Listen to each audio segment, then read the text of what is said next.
ಯಾದಗಿರಿಯಲ್ಲಿ ಜಮೀನು ವಿವಾದ ಸಂಬಂಧ ಮಾರಾಮಾರಿ ಗಲಾಟೆಯಾಗಿದೆ.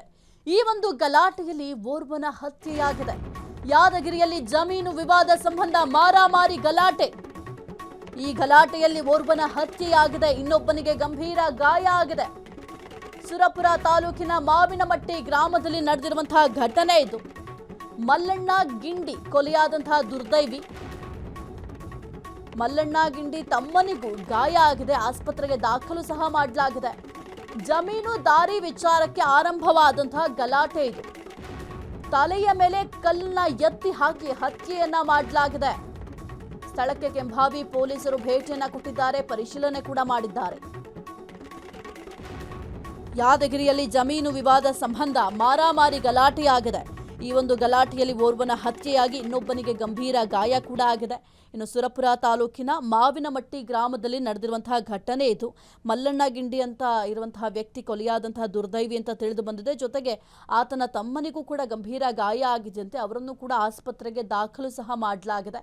ಜಮೀನು ದಾರಿ ವಿಚಾರಕ್ಕೆ ಈ ಒಂದು ಗಲಾಟೆ ಆರಂಭ ಆಯ್ತು ಅಂತಂದ್ರೆ, ನಮ್ಮ ಜಮೀನಿಗೆ ಹೋಗ್ಲಿಕ್ಕೆ ದಾರಿ ಬಿಡು ಅಂತ ಈ ಒಂದು ಸಣ್ಣ ವಿಚಾರಕ್ಕೆ, ಕ್ಷುಲ್ಲಕ ವಿಚಾರ, ಅಟ್ಲೀಸ್ಟ್ ಅಲ್ಲಿ ಏನಾದ್ರು ಸಮಸ್ಯೆ ಆಯ್ತು ಅಂತಂದ್ರೆ ಪೊಲೀಸ್ ಠಾಣೆ ಮೆಟ್ಟಿಲೇ ಇರಬೇಕು, ಅಥವಾ ಪೊಲೀಸರಂತ ಇರ್ತಾರೆ, ಅವ್ರಿಗೆ ಹೋಗಿ ಕಂಪ್ಲೇಂಟ್ ಕೊಡಬೇಕು, ಸರ್ ಇವ್ರು ನಮಗೆ ತೊಂದರೆ ಮಾಡ್ತಾ ಇದ್ದಾರೆ ಅಂತ.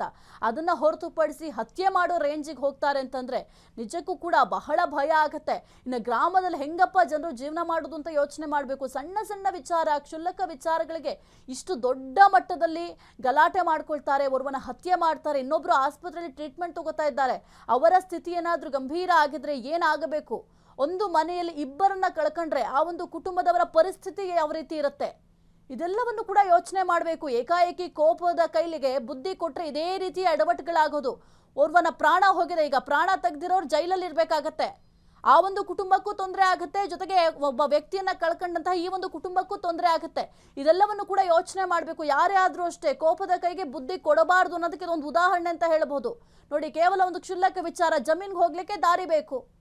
ನಿಮಗೆ ದಾರಿ ಇಲ್ವಾ? ಅಥವಾ ಊರಿನಲ್ಲಿ ಹಿರಿಯರಂತ ಇರ್ತಾರೆ, ಅಥವಾ ಊರಿನ ಮುಖಂಡರು ಇರ್ತಾರೆ, ಅವರ ಸಮ್ಮುಖದಲ್ಲಿ ಮಾತುಕತೆ ಮಾಡ್ಕೊಂಡು ಸಾಲ್ವ್ ಮಾಡ್ಕೊಳ್ಳುವಂಥ ಪ್ರಾಬ್ಲಮ್ ಇದು. ದೊಡ್ಡ ಅಂದರೆ ತಲೆ ಹೋಗುವಂಥ ಪ್ರಾಬ್ಲಮ್ಮೇ ಆಗಿರಲಿಲ್ಲ. ಆದರೆ ಒಬ್ಬನ ಜೀವ ಹೋಗುತ್ತೆ, ಒಬ್ಬನನ್ನ ಹತ್ಯೆ ಮಾಡ್ತೀರಾ ಅಂತಂದರೆ ನೀವು ಸೈಕೋಪಾತ್ಗಳಂತ ಹೇಳಬೇಕು. ಒಬ್ಬನ ಹತ್ಯೆ ಮಾಡಲಿಕ್ಕೆ ಯಾರಿಗೂ ಕೂಡ ಅಧಿಕಾರ ಇಲ್ಲ, ಒಬ್ಬನ ಜೀವವನ್ನು ತೆಗಿಲಿಕ್ಕೆ ಹಕ್ಕಿಲ್ಲ. ಅಂಥದ್ರಲ್ಲಿ ಒಬ್ಬ ಜೀವವನ್ನು ತೆಗೆದಿದ್ದೀರಾ ಅಂತಂದರೆ ಅವರ ಕುಟುಂಬದವರಿಗೆ ನೀವು ನೆರವಾಗ್ತೀರಾ. ಒಂದು ವೇಳೆ ಆ ಒಂದು ಕುಟುಂಬದ ತಪ್ಪೇ ಇತ್ತು ಅಂತಂದರೆ ಪೊಲೀಸ್ ಠಾಣೆ ಅಂತ ಯಾಕಿದೆ, ನ್ಯಾಯಾಲಯ ಅಂತ ಯಾಕಿದೆ? ನೀವು ಪೊಲೀಸರಿಗೆ ಕಂಪ್ಲೇಂಟ್ ಕೊಡೋಬೋದಿತ್ತಲ್ಲ. ಅದನ್ನ ಹೊರತುಪಡಿಸಿ ಒಬ್ಬನನ್ನ ಹತ್ಯೆ ಮಾಡ್ತೀರಾ ಅಂತಂದ್ರೆ ಏನು ಹೇಳಬೇಕು ನಿಮಗೆ? ಈಗ ನಿಮ್ಮ ಕುಟುಂಬ ಕೂಡ ಕಣ್ಣೀರಿನಲ್ಲಿ ಕೈ ತೊಳಿಬೇಕು. ಜೊತೆಗೆ ಈ ಒಂದು ಕುಟುಂಬ ಕೂಡ ತನ್ನ ಮಕ್ಕಳನ್ನ ಕಳ್ಕೊಂಡಿರ್ತಾರೆ, ತನ್ನ ಮಗನನ್ನ ಕಳ್ಕೊಂಡಿರ್ತಾರೆ, ತನ್ನ ಗಂಡನನ್ನ ಕಳ್ಕೊಂಡಿರ್ತಾರೆ. ಅವರು ಕೂಡ ಕಣ್ಣೀರಲ್ಲಿ ಕೈ ತೊಳೆಯುವಂಥ ಪರಿಸ್ಥಿತಿಗೆ ಎರಡೂ ಕುಟುಂಬದವ್ರಿಗೂ ಕೂಡ ತೊಂದರೆ ಆಯ್ತಾ? ಅದೇ ನೀವು ಒಂದು ಕ್ಷಣ ಯೋಚನೆ ಮಾಡಿ, ಇಲ್ಲ ಪೊಲೀಸ್ ಸ್ಟೇಷನ್ಗೆ ಹೋಗಿ ಕಂಪ್ಲೇಂಟ್ ಕೊಟ್ಬಿಡೋಣ, ಅಟ್ಲೀಸ್ಟ್ ಪೊಲೀಸರು ಬಂದು ಸಾಲ್ವ್ ಮಾಡಿ ಒಂದು ಪ್ರಾಬ್ಲಮ್ ಅಂತ ಯೋಚನೆ ಮಾಡಿದ್ರೆ ಇದ್ಯಾವುದು ಕೂಡ ಆಗ್ತಾ ಇರಲಿಲ್ವಾ? ಸದ್ಯಕ್ಕೆ ಆ ಒಂದು ಸ್ಥಳ ಏನಿತ್ತು, ಆ ಒಂದು ಸ್ಥಳಕ್ಕೆ ಈಗ ಕೆಂಭಾವಿ ಪೊಲೀಸರು ಕೂಡ ಹೋಗಿದ್ದಾರೆ, ಭೇಟಿಯನ್ನು ಕೊಟ್ಟಿದ್ದಾರೆ, ಆ ಒಂದು ಜಾಗವನ್ನು ಪರಿಶೀಲನೆ ಮಾಡಿದ್ದಾರೆ. ಏನಾಯಿತು, ಎಷ್ಟೊತ್ತಿಗೆ ಒಂದು ಘಟನೆ ಆಯಿತು, ಜೊತೆಗೆ ಯಾರೆಲ್ಲ ಈ ರೀತಿಯಾಗಿ ಹತ್ಯೆಯನ್ನು ಮಾಡಿದ್ರು, ಹಲ್ಲೆಯನ್ನು ಮಾಡಿದ್ರು, ಅದೆಲ್ಲದರ ಬಗ್ಗೆ ಕೂಡ ಪೊಲೀಸರು ಎನ್ಕ್ವೈರಿಯನ್ನು ಮಾಡಿದ್ದಾರೆ. ಜೊತೆಗೆ ಅಲ್ಲಿದ್ದಂಥ ಸ್ಥಳೀಯರು ಏನಿರ್ತಾರೆ, ಸ್ಥಳೀಯರ ಎನ್ಕ್ವೈರಿಯನ್ನು ಕೂಡ ಮಾಡಿದ್ದಾರೆ. ಮಲ್ಲಣ್ಣ ಗಿಂಡಿ ಅಂತಹ ವ್ಯಕ್ತಿ, ಆತ ಕೊಲೆಯಾದಂತಹ ದುರ್ದೈವಿ, ಜೊತೆಗೆ ಆತನ ತಮ್ಮನಿಗೂ ಕೂಡ ಏಟಾಗಿದ್ಯಂತೆ. ಅಂದರೆ ಆತನ ತಮ್ಮನಿಗೂ ಕೂಡ ಗಂಭೀರ ಗಾಯ ಆಗಿದ್ಯಂತೆ, ಆಸ್ಪತ್ರೆಯಲ್ಲಿ ಚಿಕಿತ್ಸೆ ಪಡಿತಾ ಇದ್ದಾರೆ. ಆತನ ಪರಿಸ್ಥಿತಿ ಯಾವ ರೀತಿ ಇದೆ ಅನ್ನೋದು ಇನ್ನಷ್ಟೇ ತಿಳಿದು ಬರಬೇಕಾಗಿದೆ. ಕೇವಲ ಒಂದು ಸಣ್ಣ ವಿಚಾರಕ್ಕೆ ತಲೆಯ ಮೇಲೆ ಕಲ್ಲನ್ನ ಎತ್ತಾಕಿ ಹತ್ಯೆ ಮಾಡಿದ್ದಾರಂತೆ. ನೋಡಿ, ಇವರೆಲ್ಲ ಹುಚ್ಚರು ಅಂತ ಹೇಳಬೇಕಿಂತವ್ರಿಗೆ. ತಲೆ ಮೇಲೆ ಕಲ್ಲು ಎತ್ತಾಕ್ತೀರಾ ಅಂತಂದ್ರೆ ನಿಜಕ್ಕೂ ಹುಚ್ಚರಿರಬೇಕು ಅಥವಾ ಸೈಕಗಳಿರಬೇಕು. ಈ ರೀತಿ ಮಾಡಲಿಕ್ಕೆ ಮನುಷ್ಯರಿಗೆ ಯಾರಿಗೂ ಕೂಡ ಸಾಧ್ಯ ಆಗಲ್ಲ. ಎಸ್ ಕುರಿತು ಹೆಚ್ಚಿನ ಮಾಹಿತಿ ನೀಡ್ತಾರೆ ನಮ್ಮ ಪ್ರತಿನಿಧಿ ದೇವರಾಜು. ಈ ಒಂದು ಜಮೀನು ವಿವಾದ ಸಂಬಂಧ ದೊಡ್ಡ ಮಟ್ಟದಲ್ಲಿ ಮಾರಾಮಾರಿ ಗಲಾಟೆಯಾಗಿದೆ. ಯಾವಾಗ ಆಯ್ತು ಈ ಒಂದು ಗಲಾಟೆ? ಸದ್ಯಕ್ಕೆ ಆಸ್ಪತ್ರೆಯಲ್ಲಿ ಇರುವವರ ಪರಿಸ್ಥಿತಿ ಯಾವ ರೀತಿ ಇದೆ? ಪೊಲೀಸರು ಯಾವ ರೀತಿ ತನಿಖೆಯನ್ನ ಮಾಡ್ತಾ ಇದ್ದಾರೆ? ಎಸ್ ಮೇಡಮ್, ಇದು ಈಗ ಯಾದಗಿರಿ ಜಿಲ್ಲೆ ಸುರಪುರ ತಾಲೂಕಿನ ಮಾವಿನಮಟ್ಟಿ ಗ್ರಾಮದಲ್ಲಿ ನಡೆದ ಘಟನೆ.